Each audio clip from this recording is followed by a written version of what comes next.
good morning. So, it's time to harvest our beans. My hubby harvesting the beans. Ayan.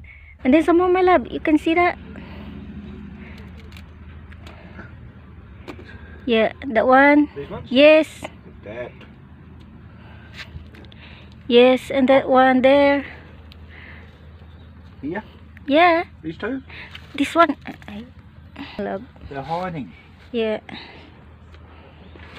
These are at the back here. And here. These ones.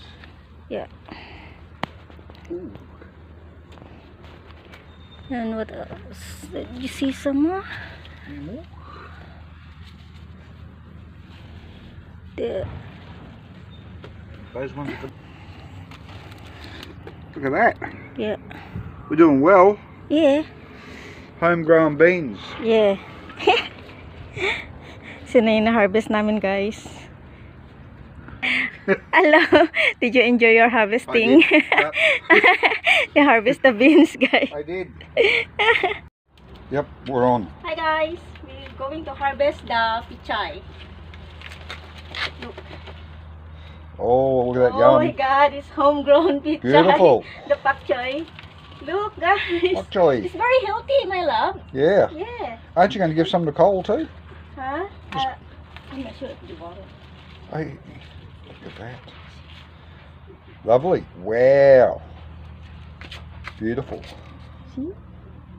Hello guys, mag-harvest ako ng aking coriander kasi maglalagay ako sa pansit. Ayan, so ito siya guys. Yan siya. Yan oh, harvestin natin siya.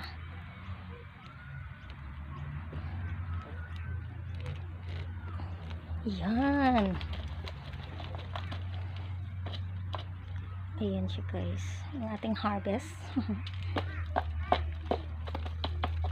Isa lang kasi ilalagay ko lang sa pansit. Pampalasa lang siya, pampalasa.